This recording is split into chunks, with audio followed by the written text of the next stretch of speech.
कांग्रेस नेता राहुल गांधी चौतरफा घिर गए हैं। कांग्रेस की लाख कोशिशों के बाद भी राहुल गांधी की सियासी लॉन्चिंग नहीं हो पा रही है। राहुल गांधी भी खूब जोर लगा रहे हैं कि कैसे भी करके उनकी लोकप्रियता बढ़े, लेकिन राहुल गांधी हमेशा कुछ ऐसा कर देते हैं कि वो बीजेपी और उनके समर्थकों के निशाने पर आ जाते हैं।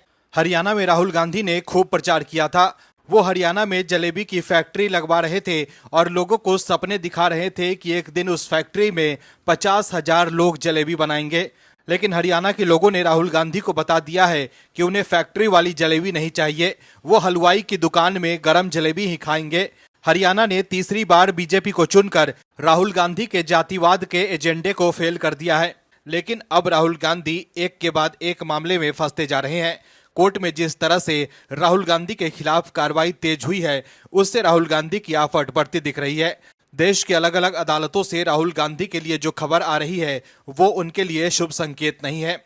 दर्शकों, समझने की जरूरत है कि राहुल गांधी और कांग्रेस जिस वोट बैंक को अपना पेटेंट मानते हैं, जिस खास धर्म के लोगों पर अपना कॉपीराइट मानते हैं, उस खास धर्म के लोगों के कारण ही राहुल गांधी मुश्किल में फंस गए हैं। क्योंकि आरोप है कि राहुल गांधी ने कथित तौर पर उस समुदाय विशेष के खिलाफ अभद्र टिप्पणी की है। आरोप है कि उन्होंने कथित तौर पर बड़े आतंकी संगठनों के साथ उनके तार जोड़ चुके हैं। राहुल गांधी सिर्फ सत्ता का सुख चाहते हैं, उन्हें किसी की भावनाओं से कोई मतलब ही नहीं है। वो नहीं चाहते हैं कि किसी भी धर्म का सही तरीके से विकास हो या एक खास धर्म मुख्य धारा के विकास में आकर जुड़े। बस वो चाहते हैं कि उस खास धर्म के लोग उन्हें वोट करें और वो उसकी बदौलत सत्ता का सुख भोगते रहें।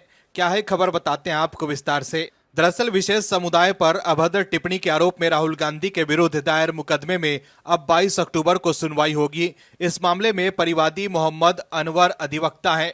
उन्होंने आरोप लगाया है कि 24 अक्टूबर 2013 को मध्य प्रदेश के इंदौर की एक चुनावी जनसभा को राहुल गांधी संबोधित कर रहे थे। तब अमेठी के सांसद राहुल गांधी ने समुदाय विशेष के खिलाफ अभद्र टिप्पणी की। आरोप है कि भाषण के दौरान वर्ष 2013 में मुजफ्फरनगर के दंगे का जिक्र करते हुए मुसलमान युवकों का पाकिस्तानी खुफिया एजेंसी ISI से संपर्क होने का बयान दिया था। इससे देश भर के मुसलमानों को शक की निगाह से देखा गया। उस समय राहुल गांधी कांग्रेस के राष्ट्रीय उपाध्यक्ष भी थे। CJM न्यायालय में परिवाद 11 साल पूर्व दायर किया गया था। अब तक मामले में परिवादी का बयान ही हो सका है। गवाह पेश करने के लिए पेशी ही पड़ रही है।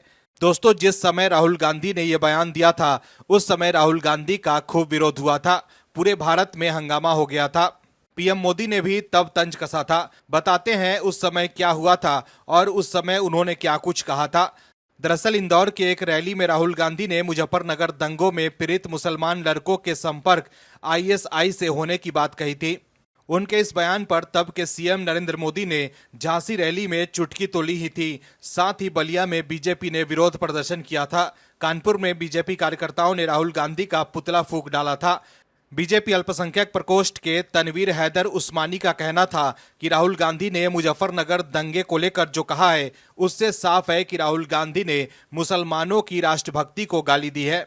दर्शकों, अब राहुल गांधी के इस बयान को लेकर कोर्ट में सुनवाई चल रही है और अगर कोर्ट से राहुल गांधी के खिलाफ फैसला आता है तो राहुल गांधी अपनी पार्टी के लिए मुसीबत बन सकते हैं। क्योंकि अगर मुस्लिम समुदाय के लोग का कांग्रेस से मोह भंग हुआ तो कांग्रेस के लिए लोकसभा में 10-15 सीटों तक भी पहुंचना मुश्किल हो सकता है।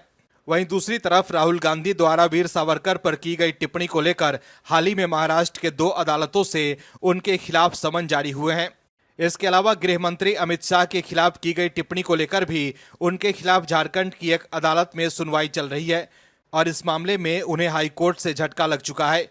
कुल मिलाकर देखें तो राहुल गांधी के खिलाफ देश के कई अदालतों में जो सुनवाई चल रही है, उससे वो घिरते जा रहे हैं। Bureau report, OMH news. और भी वीडियोस देखने के लिए चैनल को सब्सक्राइब करें और बेल आइकन को दबाएं।